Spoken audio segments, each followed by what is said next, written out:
Welcome everyone to Tradebusters. Who are you going to call when there's a shit tweet? Tradebusters. I'm Pom. As always, I'm joined by my partner in crime, my second husband, Mr. Lekdog. How are you? I'm really good, man. Some trades went through, one involved Carlton. Life's good, and it's getting a little too easy, to be honest. I think what I need is some curveballs being thrown in the AFL, because so far it's been a little bit too easy to predict. Sure, a lot of work goes into that, Pom, but give me something I'm shocked by.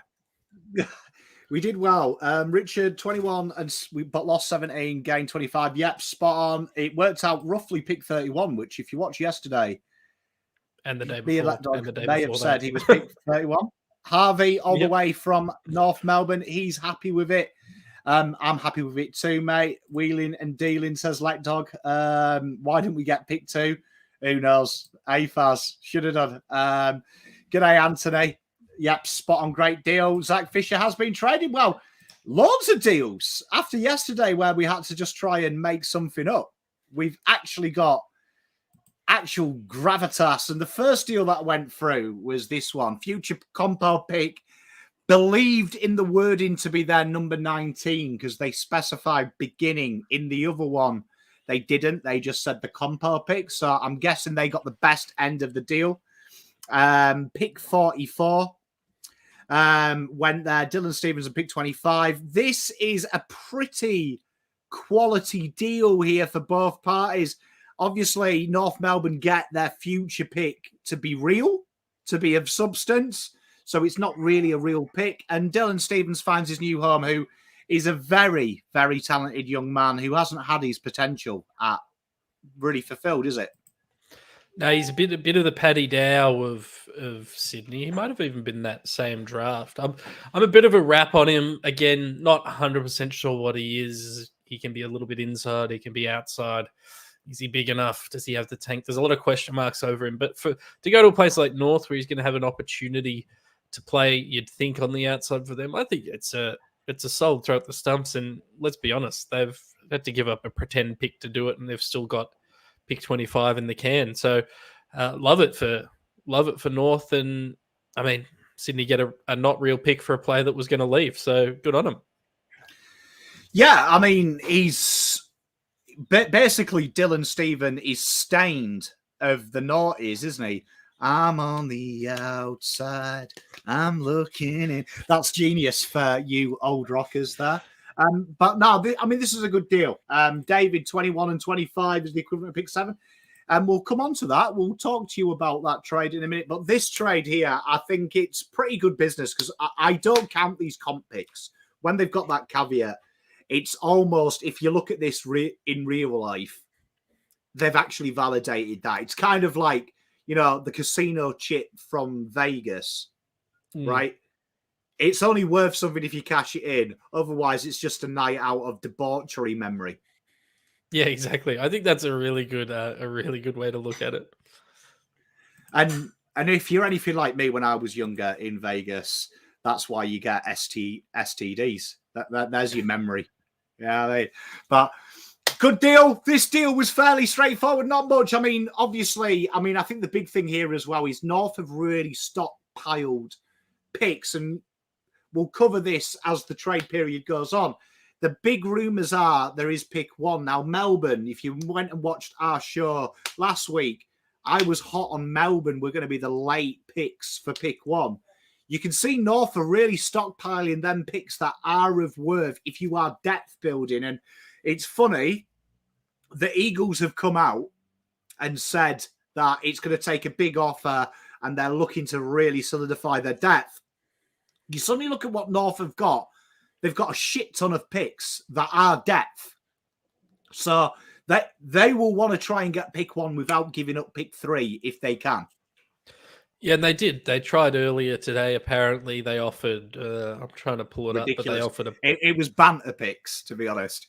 Yeah, it was like the best pick in it was like pick 18 or something like that. So they've tried, but they're just going to keep accumulating assets now. I think it's smart. It's very like fantasy rebuild level sort of stuff, having 5 picks inside the first round now, which is pretty crazy.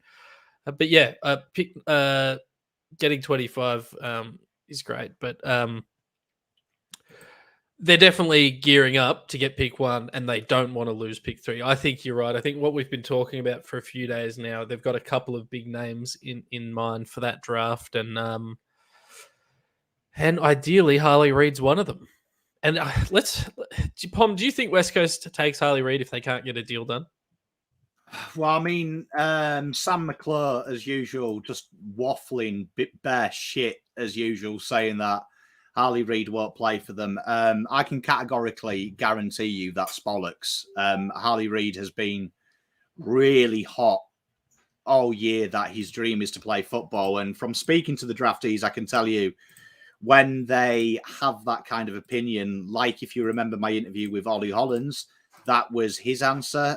Like, he was honest. I'd prefer to stay in Melbourne, but my dream is to play football. So if that was in Mozambique, I think he said, he'd go and play it.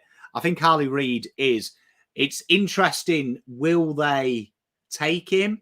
I really do. I am of the school that even though Harley Reid is a great player, I would take him, because I think you've got to back your culture and you've got to back what you're about. And West Coast is probably, all due respect to the other interstate clubs, the closest you've got to Melbourne in the terms of funfair, fans, money, lifestyle. I think, to be honest, I'd take him, but I can't see. Like Davey says, it's a fantastic place, Perth. So I love Perth. Perth's Melbourne, except it's quieter. mate, back your system in. Back your system in. But at the end of the day, I think there could be a deal with about 3 clubs for pick 1 that benefits West Coast, which I think it would have to be a good, like, I would say it would have to be 4 picks in the first round. And I agree. I think Harvey's on the money here. Do you know what I mean? Like, it would have to be a decent value where they can really, if they had like pick 2, pick say 10 and pick 14, they can get front, middle and back in this draft. And yeah, that would be solid. But so the offer, by the way, earlier today, according to Kel Twomey, was 15, 18, 21 and one of the compo picks next year, which is just not going to get it done. That's 4 quarters for $1 sort of stuff. That's 4 decent players, but that ain't Harley Reid. They're testing the waters with stuff like that. They're going to have to give up something good. I think Bevtone nails it as well. Harley Reid is that good, right? Is that good? He's a generational footballer. That term's thrown around a lot, but he is a very, very good footballer. Very, very supreme footballer. This time next year, based on historics, if Jason Horne-Francis is worth what he was to North, this guy will be worth a bit more, because I'm of the school of anti-Jason Horne-Francis. I don't buy the hype. I think he's a very good footballer. I don't think he is of the class of Harley Reid and Nick Dacos. And I've gone record. No, it's coming up. And then, right, I've just got to say, Cal Toomey, I respect what he does, but the way he released this trade is the most fucking stupid way I have ever done. And I managed to put this together based on that tweet. Harvard University need to contact me for a degree in fucking spycraft, because Jesus Christ, but I will break it down. North Melbourne ended up getting pick 18. They sold their mythical pick 20 at the start of next season's draft. Melbourne gave up pick 11. They got 14, 27, 35. An absolute splendid deal for Melbourne, and indirectly probably helping them make a launch for pick 1, which we'll talk about later. Gold Coast got that mythical pick from North Melbourne, 23, 26, 27, 35. And based on where their NGAs are meant to be taken, it does give them a pick to match Will Graham later in the draft as well. So that's an absolute phenomenal deal for them. I'd imagine Gold Coast may look to fanny about with some picks a bit later as well. But pick 11, pick 18 and Burgess leaves them. Chris Burgess and 14 found Adelaide, and they sold pick 23 and pick 26. And this is one of them 4-way deals, which we've discussed on this show, where there is no real winners and no real losers. This is one of them trades where I looked at and I thought, the only winner here really with anything is Gold Coast, because they don't give up good picks to match players, which I'm a firm believer you should never have a first rounder when you've got NGAs, ever. Pick 11, I think that's a win with Melbourne if they convert that into what I think they're going to do. And then I'm not too sure how Adelaide managed to scadge pick 14. But apart from that, it's fairly vanilla ice cream, isn't it? Yeah, I think this, and by the way, this was done as separate trades, but it was essentially a 4-way trade, or it was processed. But it looks so much better when it's trades. like that. Yeah, so for those looking for the actual trade, the 4-way trade on the trade track, it was 3 separate deals. But this is what it meant. It doesn't happen without the pretend North Melbourne pick, because they upgrade, like they get rid of a pick that doesn't exist and bring in a pick that's better than it. But Gold Coast need those future points. So without this future pick, the deal probably doesn't happen, the pretend pick. So they get an upgrade, a slight upgrade and by having a pick this year, which is good for them. Melbourne are in a position now to launch a pick 1, which we've been talking about for 2 weeks now. Love the compo or the points matching ability of Gold Coast and Adelaide just come in, and Adelaide and Melbourne, it's interesting, they're both involved in all these deals. They're both pushing, it looks like, for pick 1 as well. They're in a bidding war, it seems, with North Melbourne going for that pick, and they bring in Chris Burgess, who's just a big body, sort of mature player that can come in, and he essentially has no value in terms of draft picks, but he comes in and he will be, if not a starter for them, reasonable depth. Mate, I mean, you should never. I want to put this out there, right? And Owen's asking about it. I'll answer this question first. Says, very good point. Why aren't the future picks non-tradable? It works the other way, though, that the idea is the historically senior players coming in to shit sides works. So, you see, I always think about it the opposite to you, Says. I think they should be force traded because they fuck other shit sides like Hawthorn are the big losers in this trade period because of how all these comp picks have happened, and they've done the trade the right way. I'd like to see them force traded, but it's basically kids on top of kids never works. It's meant to be to allow them some flexibility, which North have maximised, really. NGA, Next Generation Academy, that includes your father and son, so just think of it as the academy. Only the Northern Territories, Northern States are allowed to do it. We're working on something. Let's just talk about this, right? Pick 1 is, let's say, on offer. So you'd say North are the front runners because they've got 2 and 3. And you'd imagine if you're West Coast, that's what you're looking at. You know what, though? I've been thinking about this. I think pick 6 and pick 11, which Melbourne currently own, with a future second, with something coming back the other way, I reckon gets the job done. Could do. It could do. It still gives you a crack at a couple of decent players. I think the thing West Coast are going to want to do, they're either going to want to get, 2 and 3 and something else in this year's draft, or they want to add assets for the future, because the beauty of having pick 1, if you're not going to actually use it, which we don't think they will, is that you can invest this year and next year into moving your list ahead. People are going to overpay for Harley Reid.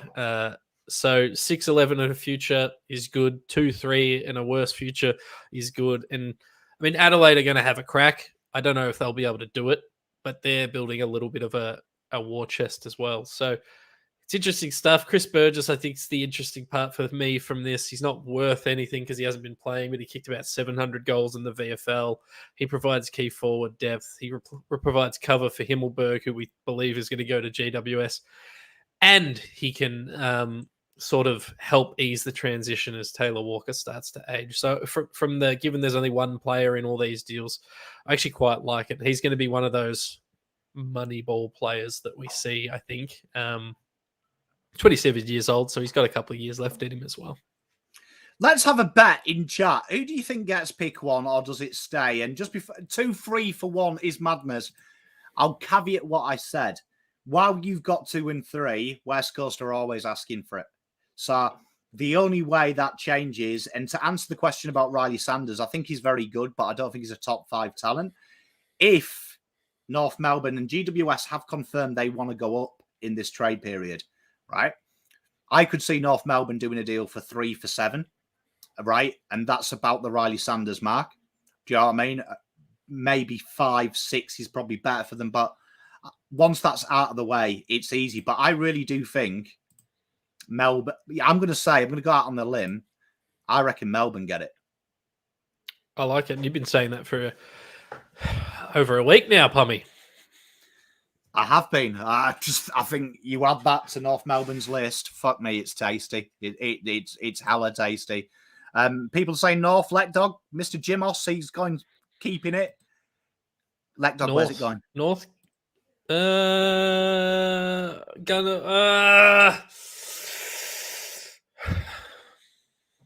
I'm gonna back you. I think Melbourne. I think North are posturing, and I think they want to improve their draft hand. And I don't necessarily think, which they've been doing, but I don't necessarily think it's for Reid. He's very, very good. He might not necessarily be what they need. Their midfield is pretty clear to me what it is. Adding Reid in confuses that a lot. West Coast midfield is a mess. Adding Reid to that makes sense to me. So, and then Melbourne as well. They want to start generating another midfielder because they're a very talented team, they're probably missing one coming through there. So, yeah, I'm going to back you. I'd love it. I'd love to say it's West Coast, just keep it, but they're not going to. So I'll back you for fun. We'll go Melbourne. Hey, I love it. How is that possible? 6 and 11 and a swap of futures, I reckon, would get it. Hawks are the Smokies for this. I just don't know how they do it because now all the other teams have postured in such a good way. I think no matter what they offer, will be blown out of the water.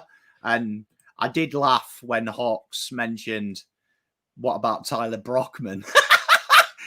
Hey! But Kai, as always, he is my Sedgway guy. Let's talk about Sydney. Sydney have been very, very active, and they did this deal. Is that there we are. Is that showing on your screen, Tyler Adams? I can see Taylor Adams. Yep. Okay, I can't see it. I don't know what's wrong with it. But Taylor Adams finally got to his new destination. Not the most exciting trade, but pick 33. Me and Letdog talked about this yesterday, that the picks in the 30s are them perfect picks. Pretty straightforward deal this. Sydney get a player who is very much required. They get everything they need. I think Collingwood get a decent pick there. This is going to be really interesting, isn't it? Yeah, it is. He's 30, so he goes there.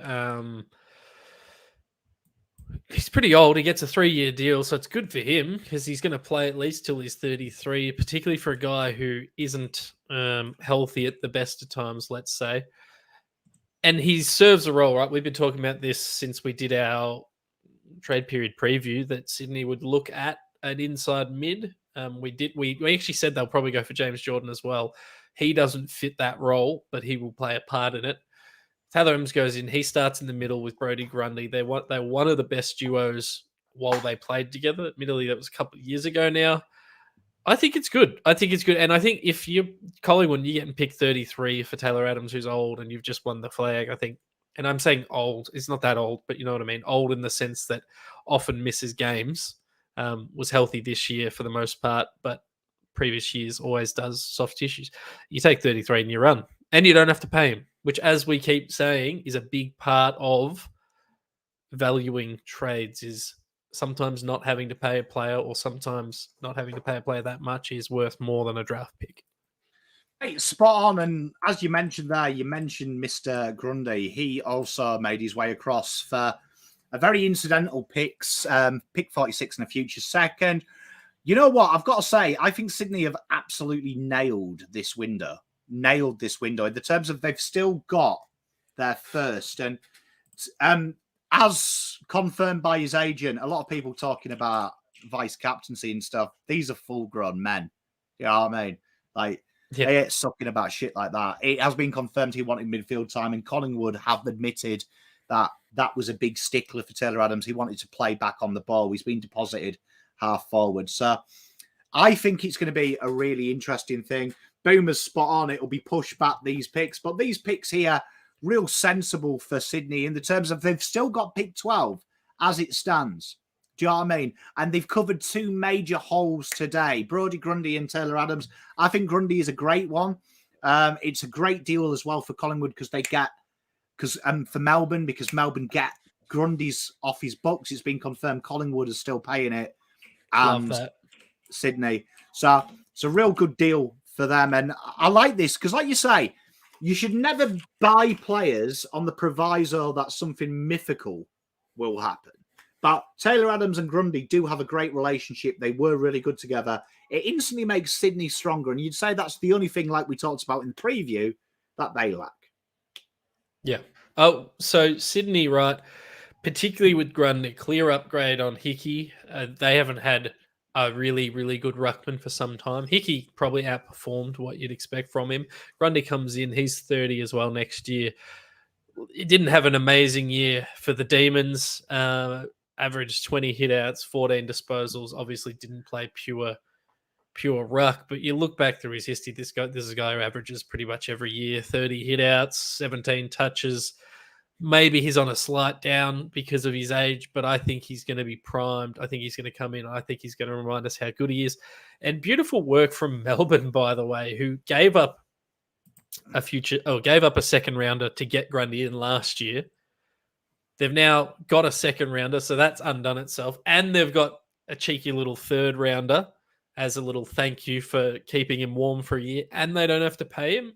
Melbourne have made out very nicely here. I guess the only downside is the cost of getting him in last year probably prevented them from addressing some other areas where they, could have pushed him into flag contention. But all in all, beautiful work from Melbourne. Great work from Sydney for getting a guy that is a clear upgrade and clear starting player for them.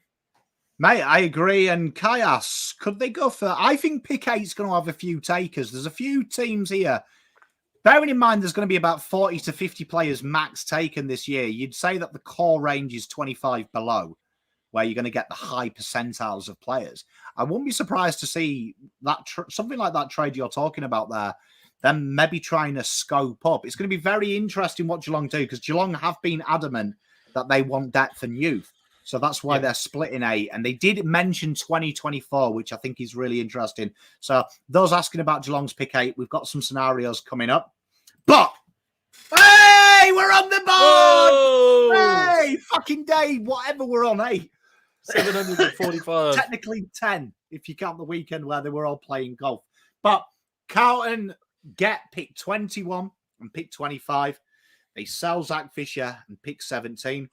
Works out that, not saying me and Lapdog are geniuses, but when we did the value yesterday, we said he's around the pick 31 mark, and it works out at pick 31, push back to where I said I'd be happy, pick 35, right?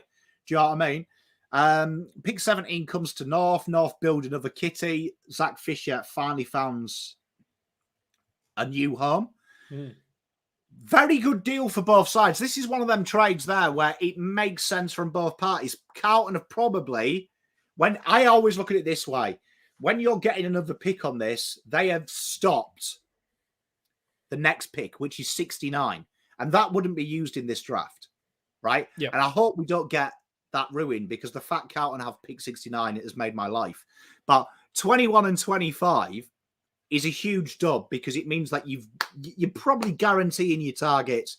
And just funny enough, 21 is exactly where I've got Colston Folstrup going with all the knockbacks. I like that a lot.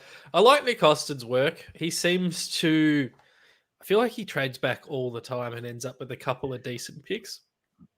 And generally, he's had to do that because of previous trades and previous future picks going out. At worst case scenario, let's say the Blues don't move on any of these picks. 21 and 25 are a decent range to bring in. We know we want to bring in youth. We've sort of the whole time sort of talked about, we thought that pick 17 would be getting moved either up or down the draft. So far, it's gone down the draft. I think there's still scope to move. Love it for us. Love it for the Blues. Gives us 2 really solid picks in a draft where we're probably only going to use 2, maybe 3 picks. Probably only 2. And then Zach Fisher moves across to North Melbourne, where he's a walk-up start into their defensive lineup. Clarko will like him. He's a left footer. His stats look a bit skewed if you go into Stats Pro on the AFL website, because he's still classed as a forward. So he ranks elite in all of these stats. He'll be an average. I think he'll be an average to slightly above average general defender for North Melbourne. But I think he'll have fun because he's signing a 4 or 5 year deal. So that'll take him through to 29 or 30 or whatever it is. And he's going to get the ball like 30 times a game. And that's really what I think Zach Fisher wants. Obviously, he wants to win, but I think ideally he just wants to kick the footy and be able to do, spin moves and little left foot snaps when they're unnecessary. And good on him. This is one of them deals that it shocks me that no one loves it. And just as I've said that, right, okay. So Carlton have gone down 4 picks, yes, but they've also escalated from pick 69 to 25, technically, their second pick. So when you think about it in a list management point of view, that's 45 picks, right? So before Carlton traded Zach Fisher, they had 1 player coming in. Now they get 2 players, or potentially 3, or whatever they do with them picks. It's a blinding good deal, and Kai has nailed it here. This is one of the intricacies of when me and Let Dog value these players, and we've been pretty good this year, I've got to say, not blowing our own trumpet. Been pretty good. Definitely nailed a few. You actually find the anomaly here with players is players like Dylan Stephens who haven't played. So they actually retain some kind of value because no one's seen them. The problem is people have seen Zach Fisher play football. Do you know what I mean? They've seen him play football. So he depreciates in value. It's like, buying a car and the guy goes, "Oh, you're right, mate. How you doing? Yeah. This old bird, she runs like a treat." And then you go, "Can I have a test drive?" And he reluctantly lets you, and the fucking engine falls out halfway through.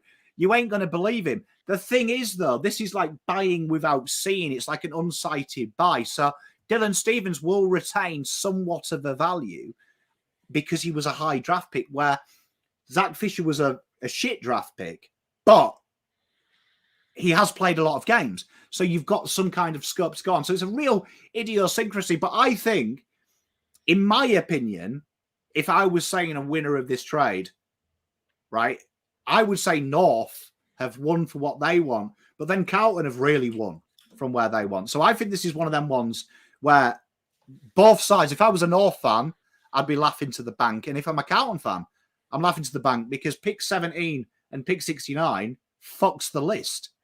Pick 21 and pick 25 helps the list.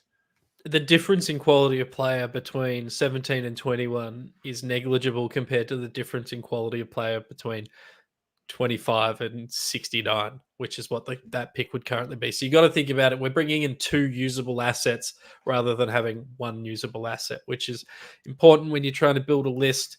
Jesm 87 says Fisher Smoky Supercoach pickup. Think he's going to be too expensive. Be about 350k in salary cap, and that's probably too pricey for what he's going to output. Tell you what, right? Not only is this my favorite show in the world to do, but this is also my favorite chat because you people in chat are fucking geniuses how you get the segue, honestly. And you're not on the payroll, chat, but you do it. So what will Carlton do with them picks? Let's have a look. Let's go into the mythical world of future deals. Let's try and get inside in Nick Austin's head. So this is a deal that you may see. So bearing in mind what we said, Elijah Hollands, I bet your ass to a barn dance. They favorite AFL show, Baz. I'll specify. Elijah Hollands, I would say that they will try and do it. So there is no chance on God's green earth unless the Suns do something with their current picks that this year's picks mean anything to them because they will get eaten up by the NGA. And how the NGA works, if you remember, it's 1 to 100 in order. So you can't chop and change your picks. Do you know what I mean? In the terms of like, they can't say, 22, please don't take Carlton's 25 offers, take the others. It literally, they get eaten up as you go. So 25 is like giving 69 to Elijah Hollands for them because it's worthless. It carries no value. It gets eaten. So they will be asking for a 30. So based on that, we've tried to think of what Carlton would do, and I guarantee this is a future pick. Sauce and Austin have both alluded that it's a future pick for Paddy Dow. So you can see Carlton are doing the right thing. About 1,500 points is the estimate with the discount. At worst case, Carlton will need to match. So future seconds and thirds come into it because you've got about an average of 450 points and an average of 300 points. So that really helps them out. This deal here, I think, is a deal that both sides would like. Carlton give up a future second, which is probably overs for Elijah Holland, but they get a future first back, which then allows them to retain the points for there. He's probably better. The way I see it is Carlton are going to have 2 picks in this draft. He's probably better than if you gave Carlton a pick 40 this year of what you can pick up. So it's a win for Carlton and it's a win for Gold Coast because, again, more NGA players. Yeah, no, I think this is what we're going to potentially see. Maybe that whatever the Paddy Dow pick goes out, maybe it's our future second. Not really that worried about it. What I do like is that I think Elijah Hollands, we haven't heard a lot of talk about it, but I think it's going to happen. I think he'll end up with us. And I'm with you, Pom. He's a better shout than a pick 40 odd player or a pick 35 odd player, given he's sort of, it's the Dylan Stephens thing we just talked about, right?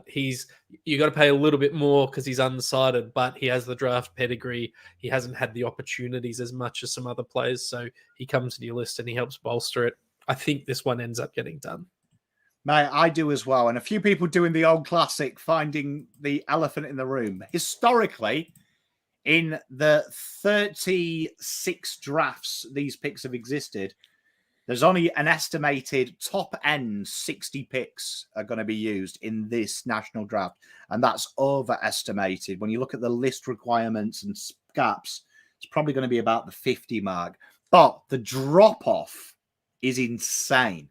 So from a second round pick, you are looking at an average of 70 games. When you get into your 50s and 60s, you're talking an average of 30 games. That is a huge drop-off. That's a huge risk. So granted, Lockie Neal was 56. Granted, James Hird is 74.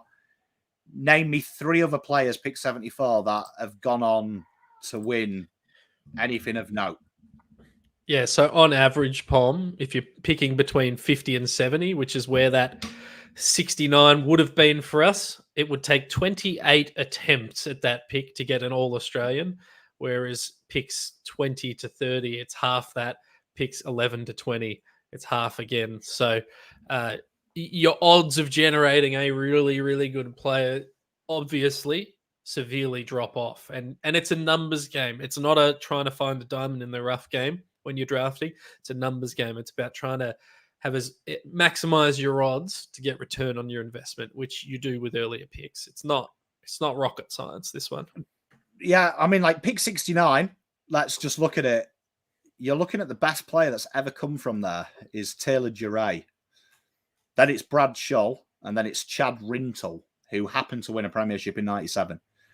Outside of that, there is some banter in there. Do you know what I mean? Carlton have actually had that pick a few times. Passed on it in 2012. Jordan Bannister in 2003. And great first name, Daniel Marshall. No games. Where will Elijah Hollands play? Well, basically, if you go back and watch the old Blue Abroad content, me and Terry covered Elijah Hollands. He was one of my favourites. One of my favourites in that draft class. I remember him well. He was actually touted to go pick 1 or 2. And then he had the injury. But he's basically, the best way to describe him is David Cunningham with an engine and with the scope to play on the wing and on the ball. So he's definitely one of them guys that I think for Carlton fits what we want. And it's good. And I'm so stoked Carlton have got 69. I'll be so upset when NGA's come in. So he's definitely one of them players that puts the pressure on Connors, but also adds a bit of depth. Yeah, no, I like it. I reckon the next slide, though, is the exciting one if it's the other Carlton slide. Okay, here we go. Dun, dun, dun. So a few people have actually predicted this in the chat. I'm looking at Carlton Blues 22. Could you give future first and 21 for pick 8? Well, that's future so this one, 21. This one here covers the base. So what I've done here when I've been looking at this is looking at what Geelong have specifically said. So Geelong are looking to maximise their talent this year, but looking at next year. Now, when you're selling future picks, it's a real interesting game because I reckon when you're looking at Carlton, you try and predict where that side finishes, right? So you would be looking at this and going, Carlton will either become better or shit. So when you're doing this, you're either thinking it's a pick between 15 and 18, or maybe it's a pick between 10 and 15. That's what Geelong have got a wager on. So what this deal does here helps them out. They fall back to pick 21, right? Which they've said that 2024 is where they've put a lot of time into. Having 2 picks next year really, really helps. Really, really helps. And Carlton's future first. Well done, Faz. Next year, do you know what I mean? Next year, it's 1,500 points. So you're look what Gold Coast have done. They've traded out of the first. You are an idiot if you have a first in a draft year where you've got a player scheduled to go for the first. It's suicide unless we fall off a cliff and pick one. Yeah, but unless you're the Dogs, who were incredibly clever, and we predicted that yesterday. That's another thing we predicted. They have got that pick because he's going to commit to them, which means they get in before that, which means they get 2 bites of the cherry. So this here would mean, like Bevtone says, Carlton get Nate Caddy. Exactly what Carlton want. He's basically a Jack Silvani on steroids. He's faster. He's more skillful. He is incredibly good. He does play that high, hard forward role. Had a bit of time with the Northern Knights as well on the board, on the ball as well. So he's very versatile. His draft profile liking this year is Charlie Curnow. And you know how good Charlie Curnow is. So he really does suit that. And he's not a traditional key forward. He is more that higher up the ground forward where most of them start. Pick 21 and the future first makes sense for them because I would say they look at Carlton as the 6th best side next year. So that would say to me that that's a good deal for them. They'll have 2 firsts, which if they want to do what they do next year and they are being truthful, right, they basically break that pick up and go into the 15s and 30s with 4 or 5 picks. That's what that pick will look at. Because bearing in mind next year, about 5 players in the top 25 will be NGA. And it works out this deal because I don't think they will take 21 and 25. It might work out on points, right? But it doesn't work out for what they want to do. And this might end up being a mid-draft deal or there's a trade period after the trade period where you can keep trading picks. This one might be later down the track because I think a lot of it's going to depend on, I know Geelong have a few targets around that sort of 17 to 25, let's call it, mark. A couple of guys that they really want. So it might just depend on how the draft goes. But yeah, I think this is this is in the water. It's not something we're just making up and speculating on. There's an opportunity for this. Prior to us trading the 17 away, there was rumours that we were looking at pick 8 from Geelong. They wanted 17 and something else, probably a future first. You'd say that's confirmed a little bit too much. As well, Nick Austin confirmed yeah, that he wanted to move up the draft. Well, what we've done now is we've actually just added a bit more flexibility by bringing in 21 and 25, and I think there's a very realistic chance that the Blues look at this or try to get this done. But there is a couple of teams vying for this pick from Geelong as well. So, the market will dictate what its worth is. Well, I mean, a good way to look at this is what Bryce says. Now, the way I see it is you're looking at depth, right, this year in the draft. So pick 21 and 25. Does Dow need replacing on depth? Not really. Carroll will take his position in the VFL. He was very successful when he took the position when Dow made the seniors, albeit a few injuries in the VFL really negated his output because he didn't have a very good forward line compared to Dow. But Dow and Fisher, with all due respect, are nothing footballers to Carlton. They're worth something to someone else. So straight away, Zach Williams becomes Zach Fisher, but he's actually in the best 22. He will be fit next year. And Carroll is the 5th best midfielder, which Dow is, and Dow never played. Do you know what I mean? So now Kennedy comes, Carroll is in there. Now, 21-25, could Carlton replace that? They won't replace Dow. There's no point. They've got Kennedy and Carroll on the list, and they'll put the time into them. The development coaches have already said Ollie Hollands has got scope to go on the ball, which is what he did. So when he puts a bit of size on in 2 years, that'll happen. Elijah comes in, massive upgrade on Paddy Dow for our Carlton system. So then what they'll do is, who would they get? So 21, you'd say Tholstrup. 25, George Stevens, maybe, who is basically Zach Fisher, but is actually Zach Fisher. He plays inside midfield and the wing and halfback. So he actually does that job natively. Or do Carlton look and go, why would we get more players in? Do you know what I mean? Why would we get more players in when we can get a better version of what we need? So Nate Caddy, that's the only reason Carlton would go up, in my opinion. I thought that was Austin saying, because you look around that pick mark, what's there? Ethan Reid can't be taken. Riley Sanders will be probably gone, or is exactly what Carlton have got 100 of. Connor O'Sullivan's not worth for Carlton. Nick Watson, gone. Zane Duursma, gone. It's Nate Caddy. It's either a key defender, which Carlton have got already way too many, or that. So straight away, Nate Caddy, and then they'll get Tholstrup, bang, done. Great window, move on. And next year they get 2 outside midfielders in the Camporellis, and it's a fucking huge window.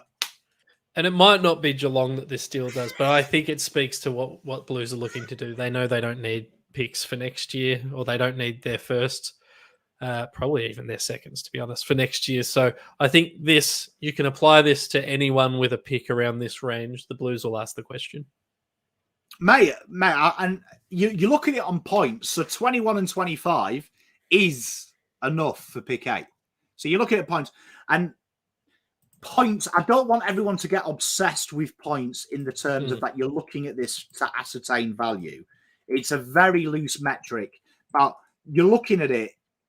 That's actually pick 7. It's overs. If you pay 21, it's overs. The reason that would be unders for Geelong is it doesn't suit their prerequisite. 21 and 25, they will not be looking at the players we're discussing. They have no need for Tholstrup. They have no need for Stevens and players like that. They have got players probably second 22, if you did that, already on their list, right? So I think that's a very interesting thing. But for Carlton, it makes sense to sell them next year. To sell them next year and get out of that first round. So I think it's a real interesting conundrum. I think Geelong would like this. I think if Carlton could find a way of getting another future first, which I don't know how they would, but if they could find a way, I would reckon 2 future firsts, they would go, boom, thank you very much. See you later. Thank you for coming, because I think that suits what they're looking for. Absolutely, absolutely. A couple of good questions here. I think you can take this one, Pong, because it's a good shout. Which? I did a mock draft, and if North don't take Curtin in the top 8 picks, then the open pool will be mids and forwards. Yeah, there's not going to be many key defenders that go, I think, early in this draft, and I don't think there's that many available. The next question, Matt Gendolfo, will Williams be ready by round 1, or do we need to temper expectations? I think there's a chance he could have been playing in the, I don't know how realistic it is, but there's a chance he could have been playing in the prelim if he wasn't on the LTI. 100%. I think he's 100% fine. Raring to go. Raring to go is Williams. Raring to go. Like, look out for Williams. I think Williams will be superb next year. Ashton Moore, pick 25. Maybe a bit early for him, in my opinion. I think he's more in that early 30s range, particularly with how the picks will drop and fall and what the list requires. But he would be the marauding small forward Carlton desire. Kai nails it. When you are trading up, usually you are paying overs. That is the traditional one.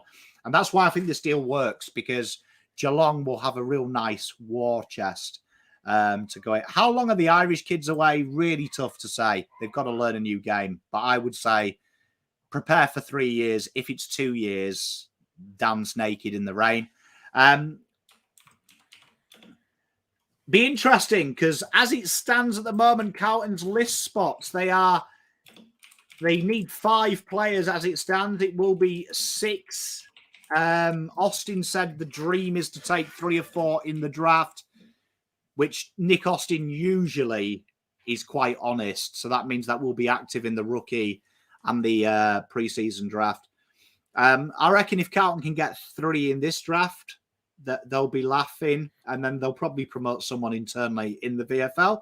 And Jacob agrees with us. And then we've got one more. And what do you think we'll get for Dow? Well, it's been confirmed by both clubs. They're looking at future picks. It will be a future third, I reckon. If I'm a betting man, future third. Like Dog? Future third. I mean, it'll be the value of a future third. That's what I'll say. Because it might not actually be a third. It might be a second with a third going back or something like that. It'll be interesting. And then we've got one more deal. So North Melbourne confirmed today that Bridgette W, who we talked about last week, and Toby Pig, he's back, baby. He's back. He's back in the AFL. So he's back. Free agency here. These two players are coming to the big time, and Toby Pig, what best name? You could do all sorts with him. Played supremely well for Glenelg. No surprise here as well, that Dog A. We said that they needed to look yesterday at DFAs and stuff to sort out their key defensive issues. And looks like they've gone Big Willie style with this, haven't they?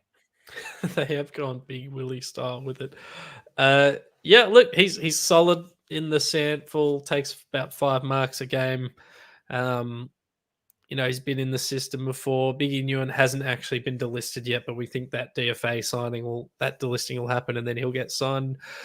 What North need, what they have a lot of, is really quality mids and sort of they're okay stacked in the forward half, particularly for general forwards. But what we've talked about is that they don't have key defenders and they don't have probably enough developing key forwards. So this helps tick the box for both of them. And we spoke the other day about how Biggie has been playing as a defender. So these two guys are to bolster that key defense, and they're going to struggle back there regardless, but at least they've got a couple of players coming into their list that makes sense now.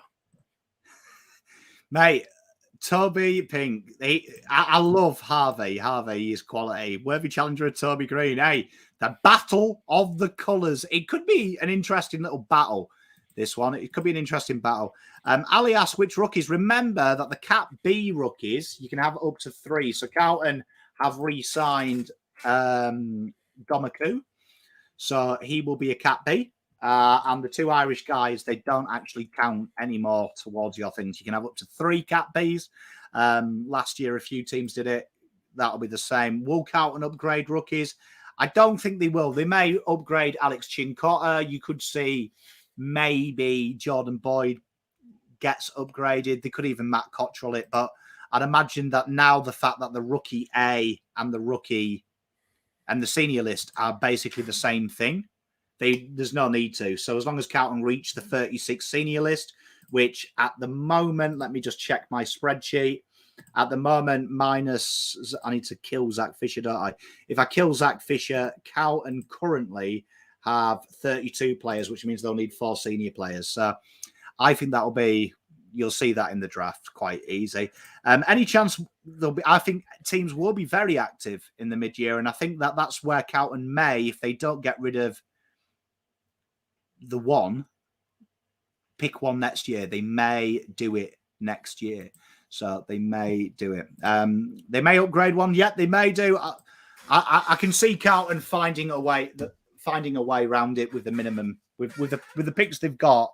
I'll be fairly confident that because a load of teams will pass, Carlton will fiddle around at the back end. So, and they might do what Gold Coast did last year, take a rookie pick and then elevate him straight away, which the AFL has allowed in the last 2 years since COVID. But these picks here, it could be interesting. Carlton might go for a delisted free agent. There is talk, actually, on Doggy's forums. So some of you, Josh was asking about Hayden Crozier. Now, this is quite an interesting development. This isn't scripture. This is just a bloomer. Take it as you will. We love bloomers.